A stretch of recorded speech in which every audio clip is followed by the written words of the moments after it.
Hello बच्चों, स्वागत है आपके और अपने यूट्यूब चैनल कन्हैया क्लासेस पर। जी हाँ, इस वीडियो में हम आपको बताएंगे कि आप डार्विनवाद का सिद्धांत कैसे लिखेंगे।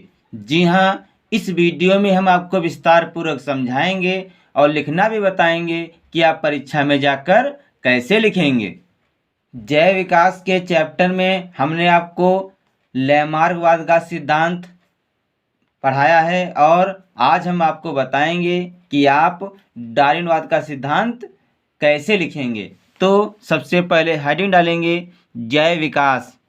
इसमें लिखेंगे निम्न कोटि के जीवों से उच्च कोटि के जीवों के विकास को जय विकास कहते हैं। यानी कि जय विकास की परिभाषा है निम्न कोटि के जीवों से उच्च कोटि के जीवों के विकास को जय विकास कहते हैं। अब हेडिंग डालेंगे डार्विन का सिद्धांत।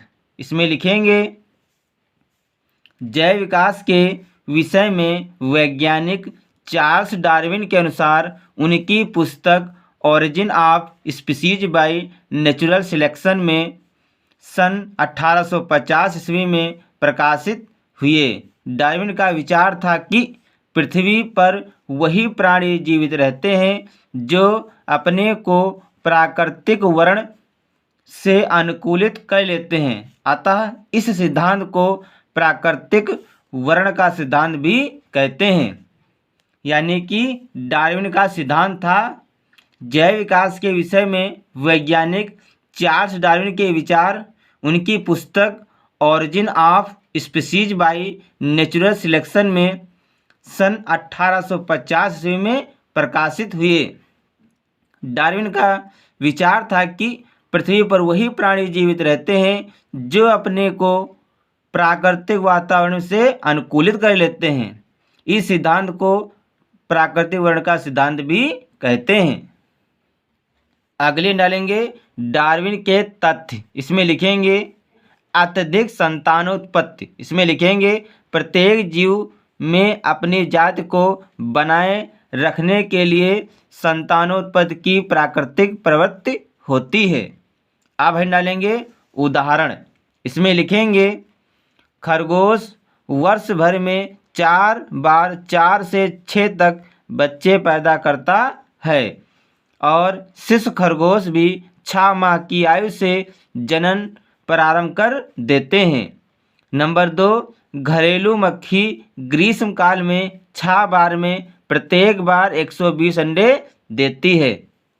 यानी कि उदाहरण में लिखेंगे खरगोश वर्ष भर में 4 बार 4 से 6 तक बच्चे पैदा करता है और शिशु खरगोश भी 6 माह की आयु से जनन प्रारंभ कर देते हैं।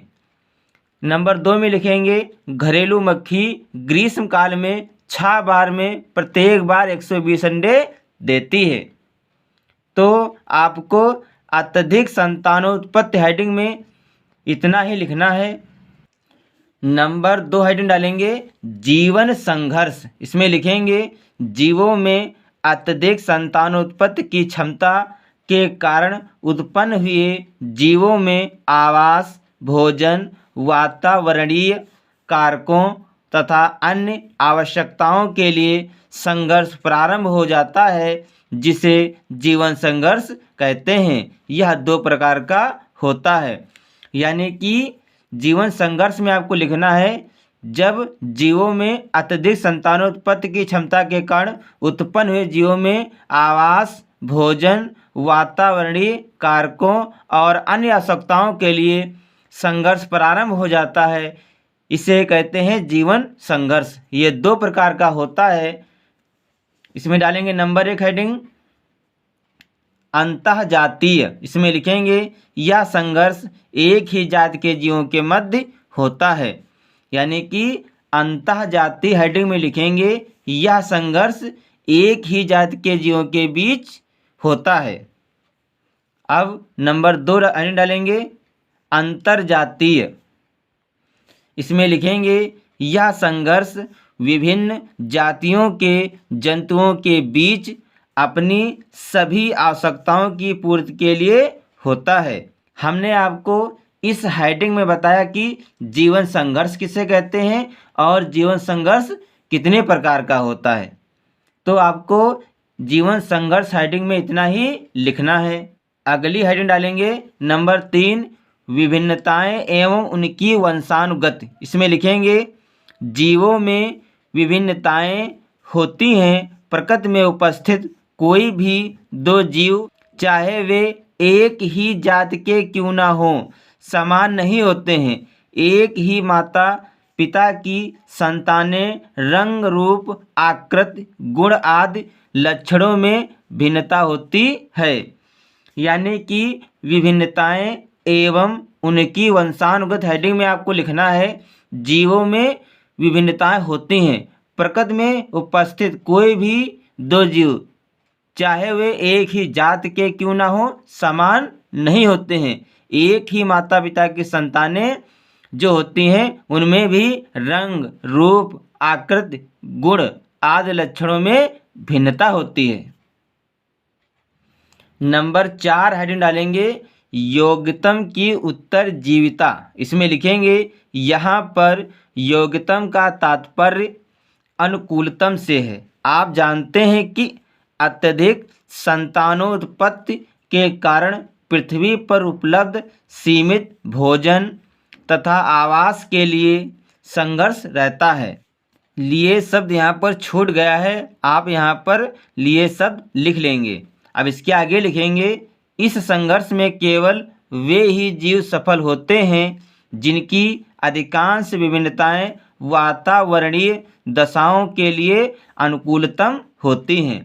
यानी कि योग्यतम की उत्तरजीविता, इस हेडिंग में आपको लिखना है यहाँ पर योग्यतम का तात्पर्य अनुकूलतम से है। आप जानते हैं कि अत्यधिक संतानोत्पत्ति के कारण पृथ्वी पर उपलब्ध सीमित भोजन और आवास के लिए संघर्ष रहता है। इस संघर्ष में केवल वे ही जीव सफल होते हैं जिनकी अधिकांश विभिन्नताएं वातावरणीय दशाओं के लिए अनुकूलतम होती हैं। नंबर 5 हेडिंग डालेंगे वातावरण के प्रति अनुकूलन। इसमें लिखेंगे वातावरण की भौतिक दशाएं सर्दी गर्मी सूखा बाढ़ आदि सदा एक समान नहीं रहती।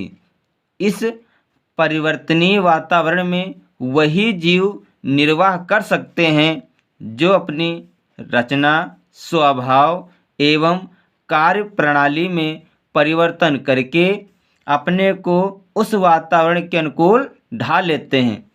यानी कि वातावरण के प्रति अनुकूलन हेडिंग में आपको लिखना है वातावरण की भौतिक दशा सर्दी गर्मी सूखा बाढ़ आदि सदा एक समान नहीं रहते हैं। इस परिवर्तनीय वातावरण में वही जीव निर्वाह कर सकते हैं जो अपनी रचना स्वभाव एवं कार्य प्रणाली में परिवर्तन करके अपने को उस वातावरण के अनुकूल ढाल लेते हैं। नंबर 6 हेडिंग डालेंगे नई जात की उत्पत्ति। इसमें लिखेंगे वातावरण निरंतर परिवर्तित होता रहता है जिससे जीवों में उनके अनुकूलन रहने के लिए विभिन्नताएं आ जाती हैं। ये विभिन्नताएं पीढ़ी दर पीढ़ी जीवों में इकट्ठा होती रहती हैं। धीरे धीरे वह अपने पूर्वजों से इतने भिन्न हो जाते हैं कि वैज्ञानिक उन्हें नई जाति का स्थान दे देते हैं। यानी कि नई जाति की उत्पत्ति हेडिंग में आपको लिखना है वातावरण निरंतर परिवर्तित होता रहता है जिससे जीवों में उनके अनुकूलन रहने के लिए विभिन्नताएं आ जाती हैं। ये विभिन्नताएं पीढ़ी दर पीढ़ी जीवों में इकट्ठा होती रहती हैं।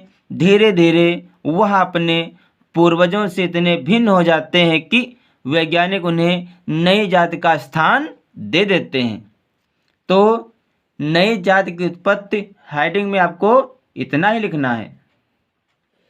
तो इस वीडियो में हमने आपको बताया कि आप जैव विकास के अंतर्गत डार्विन का सिद्धांत कैसे लिखेंगे, इस वीडियो में हमने आपको लिखकर भी बताया है और समझाया है कि आप परीक्षा में जाकर कैसे लिखेंगे। तो बच्चों, अगर हमारा वीडियो आपको अच्छा लगे तो इसे लाइक, शेयर और सब्सक्राइब जरूर करें। मिलते हैं अगले वीडियो में नए टॉपिक के साथ। तब तक के लिए जय हिंद, जय भारत।